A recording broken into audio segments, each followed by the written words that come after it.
ngayong umaga ng Front Row Gift Pack.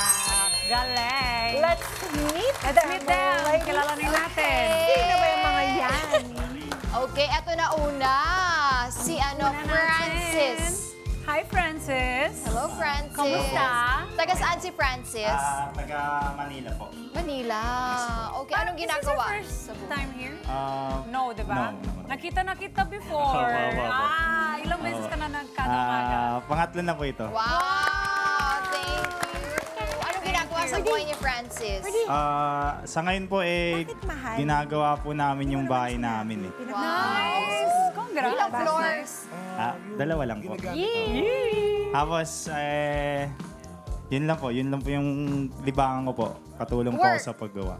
Nag-resign po ako kasi po Sige, pinapili. kwento mo sa amin. What Bakit? happened po? Anong nangyari Hindi, sa ano ko trabaho? kasi, nag-resign po ako, yung work ko po ay hotel event organizer. Bali, nag-resign po ako kasi pinapili ako ng manager namin ng work, between work Or love life. No po, church duty po. So, pinili ko po pinili yung mo church duty. church. Opo. Di bales. Alam mo, kapag may mga bagay na kailangan mong pumili, parang yun yung mahirap, baka yun yung hindi para sa'yo. Kasi kung para sa'yo yung isang bagay, hindi mo kailangan Ay, pumili. totoo. Walang choices, Opo. walang options. Yes. Diba? Opo. And you Pero chose para right. sa'yo, diba? Opo. Di bale. Have faith lang. Darating din yung Francis, trabaho para sa'yo. gising na ba Thank you, yung brain mo? Francis. Yes po, gising na Kayang-kaya gising. mo to? Ay, kayang-kaya para sa... Tingnan natin Pangatlo na niya mamaya. dito kaya kabahan ka na. Kabahan ako. Ito, Hindi ko po sila pagbibigyan. Lagot! Thank you, Francis. Thank you, Ito Francis. si Rina. Kabahan ka na, Rina. Rina, taga saan ka ba? At Manila po. Magkapit bahay kayo ni Francis. Yes po. Magkakilala kami. Pero pagbalik doon, parang di na kami magkakilala. Kumusta yun? Rina, kumusta yung bahay na pinapagawa ni Francis? Malaki ba? Ano po siguro malaki kasi malaki tao siya eh. Ay!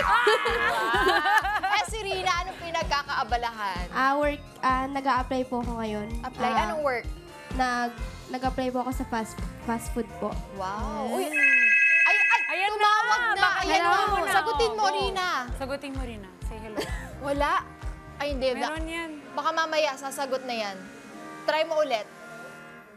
Try mo. Hello po. Hello po. Ay, binaba.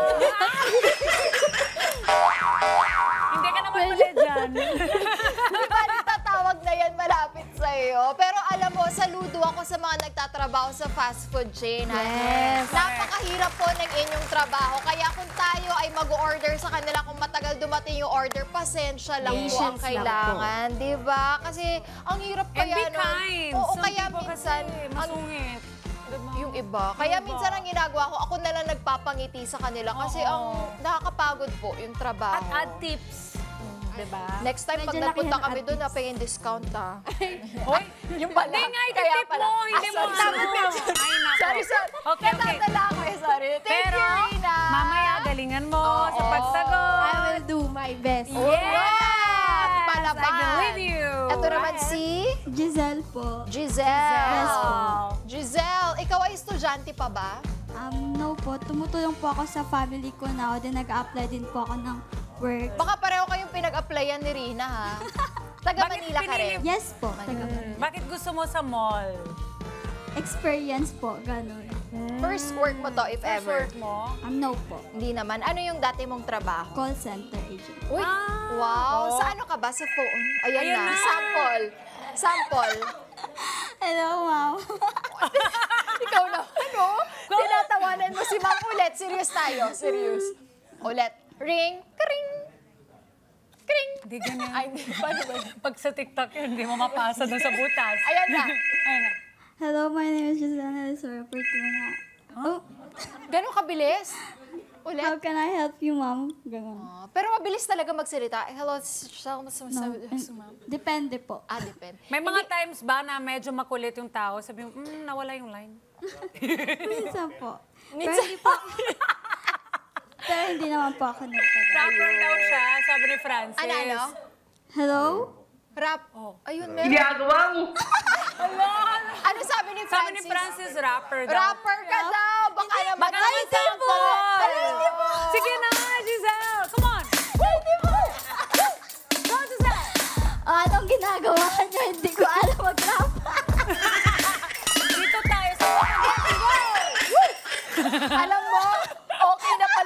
Giselle, alam mo, baka matanggap ka na dyan sa mall na ina-apply. Oo nga. Alam mo, minsan, dumadaan tayo doon sa mall na yan, may mga kumakanta ng karaoke. Oo, pwede ka Nabenta dyan. nila lahat yan. Pero sa ngayon muna, bago yan, kailangan mo munang manalo dito sa Correct. Pampaguessing, ha? Galingan mo, Giselle. Galingan mo, Galingan ko po. Giselle! Okay, Tatalinin thank ko you. po silang dalawa. Dapat Ayan, lang. Dapat O, lang. palaban. Pero nandito pa rin si Joy. Next. Hi, Joy. Hello, Joy. Hello po, good Parang afternoon. mahihain si Oo Joy. nga. Joy, anong Mahihain ka ginagawa ba? mo sa live? Customer service po. So, Pero- paano, give us a sample sa mga ginagawa mong araw-araw. Simple lang po yung Paano? Mic. Paano po? Sige. Sige, go. Dito po tayo, ayan. Para kita yung kagandahan mo, Joy. Ano po yun? Ay, yung example po Ay, ng oo. ano, sa... Opo. Opo. Anong ginagawa mo pong trabaho? Para alam naman namin. Ako na ganito po. Tatawa. Oh, tatawag. Oh, ganyan. Tapos, Good afternoon, Miss, Mr. Blank. Regarding po sa in-order nyo po is out of stock na po. pero Pwedeng- gusto ko yung color na ano. Meron pa naman pong stock po na ibang color, which is black or white. Ang lambing mo naman makipag-usap. Parang hindi bakit? magagalit yung customer sa'yo. Pero kayo ba yung kapag kunyari nagreklamo kami, tapos tatawagan, kayo yon. Opo. Alam nyo, minsan hindi kayo sumasagot talaga, Joy. Hindi dito mo ipaliwanag yun. Hindi, mamaya yan. Buti na lang nakahanap na tayo ng kokontakin. Makuha nga yung number mo mamaya, Joy. Kasi ang dami ko talaga irereklamo eh. Hindi ako ni-refund, tapos mali yung kulay na, ay! Ano ang pinakamakulit na customer na you had to attend to? Yung pinipilit niya po na kahit out of stock na po yung in-order niya po, pipilitin niya po na ayun yung ano niya, gusto niyang kulay. Hala. Parang ako kanina. Ito gusto kong kulay, ganyan. Pero sa huli naman po nagkakasundo naman po. Di Tapos bale. binibigyan po ng parang gift na yun. Yung mga freebies, di ba, na pwede ibigay. Thank you so much, Joy. Thank you, Di bale, Joy. kailangan mo lang dito sumagot ng 3 beses para matalo mo sila. Oo. Kayang-kaya mo to, Okay, kayang-kaya Joy. mo yan, Galingan Joy. nyo. Players Good luck. natin. Good luck. Mukha namang very alista ang ating mga Yes. contestants. Kaya umpisa na natin. Kailangan nyo lang pumako ng 3 correct answers para makuha ang ating front row gift pack. Kaya simulan na natin ang Pampaguessing! Guessing.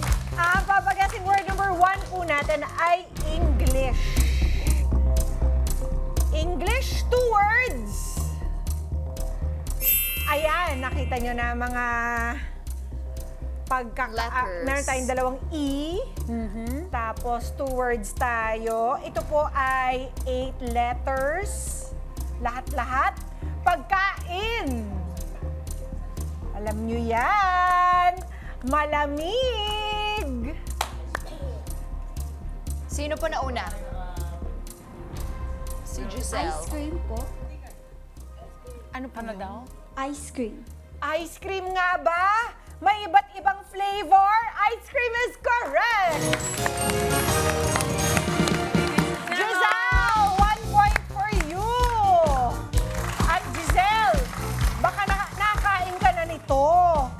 Ang pinakamahal na ice cream sa buong mundo na tinatawag na Byakuya, kung saan ang single 4.4-ounce serving nito ay nagkakahalaga lang naman ng $6,696 o katumbas ng 374,798 Why? pesos. Ano yun? Gold ba yan? Hindi! May collagen ba yan? Secret of Youth ba yan? Ito daw kasi ay gumagamit ng ingredient na white truffles na nagkakahalaga ng $15,192 per kilo. Or 2 million yen. Yes. Per At kilogram. natatagpuan sa Italia. Kaya siguro kung umor ang mahal. Ala, ikaw pa naman Italiana sa amin. Oo nga. Naku, mama, Ikaw na baka lang mag-order ka niyan, ha? Sakto lang din. Siya lang ang Per ma-afford favore. yan. Mga 2 scoops pa orderin mo, mama. Hala, 600,000 na! Ay, buti na lang. May sugar yan. Okay, Giselle, great start. Good 1 job. point ka na. Tingnan natin kung sino makakahula ng ating pampaguessing word number 2. Ito naman po ay Tagalog. 6 na letra ito. Ito ay hayop. Kinatatakutan. May malaking bibig. Uy! Ano kaya? Ano, amiga? Ano, mga kadang nanonood sa TV? Ay, Buwaya po. grabe si Giselle. Diba? Anong uri ng kape ang ininom nito? Ibang Sounds klase. like piyaya. Buwaya is correct! Hello! 2 points na si Giselle. What's buwaya? Crocodile. Oh. Thank you.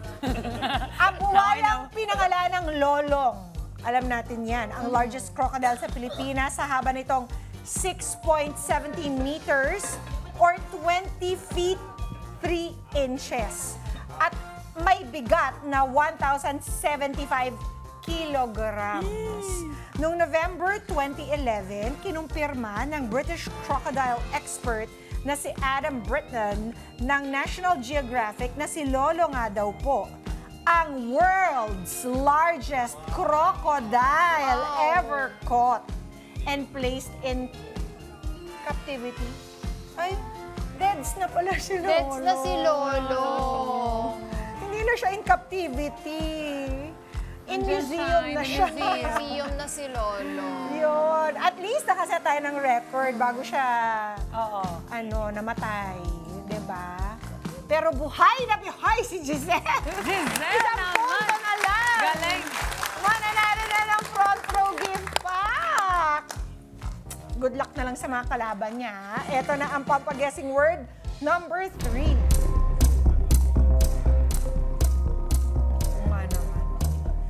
Ito ay English. 4 na letters lang to. Wow! O, diba? Harangan nyo na si Giselle, oh.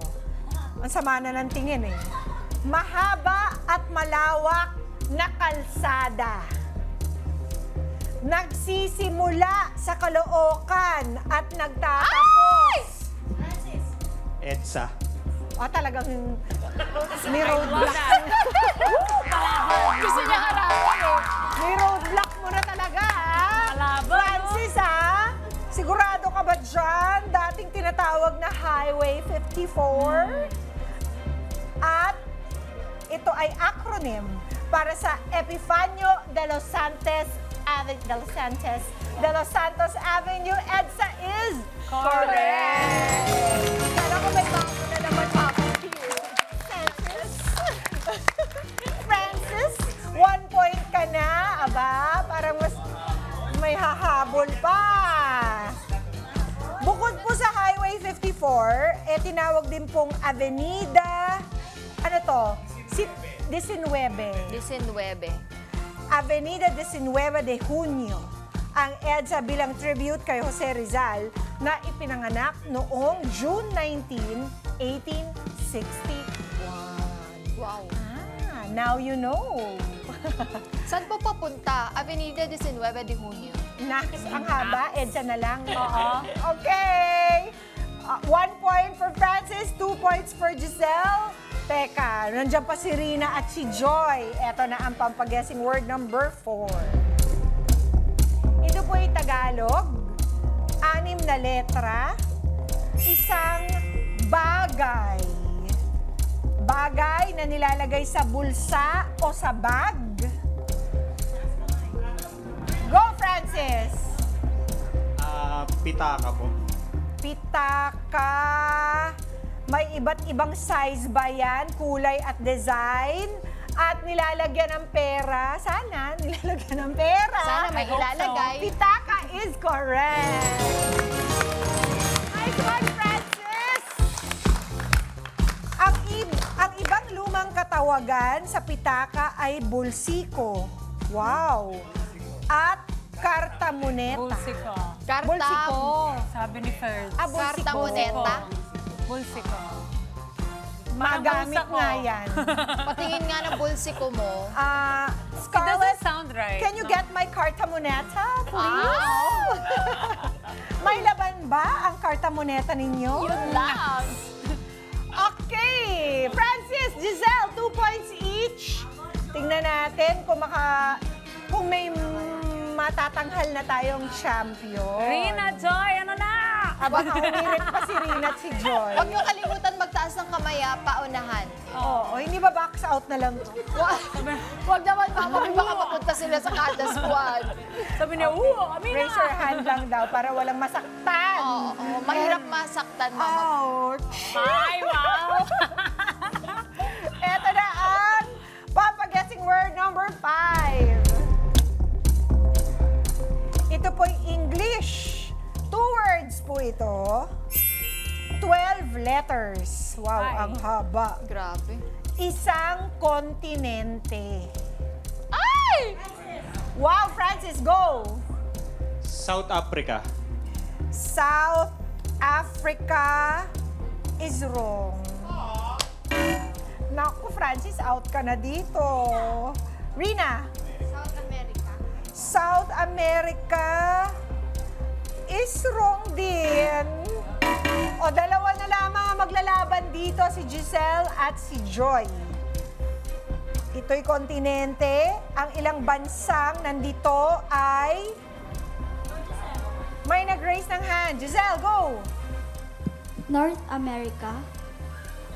Nandyan ba mga bansang Canada, Mexico, Honduras at United States of America? Ito ba'y nasa taas ng South America?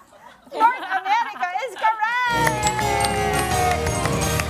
Nice one, Giselle! You are the champion! Ang North America po, ang third largest continent na binubuo ng 23 countries na may kabuuang population na 565 million. Ang main languages sa North America ay English, Spanish, at French. Samantala, si Giselle nanalo na ng front row gift pack! Congratulations, Giselle! Ikaw talaga ang kada namin gising na gising! At maraming salamat din kay Francis, kay Rina, at kay Joy. Mga Kanet 25, this is Pia Guanyamago. For more Kada Umaga updates, please click the subscribe button and follow us on Net25 social media pages at Net25 TV and at Net25 Entertainment Facebook page. See you guys. Bye!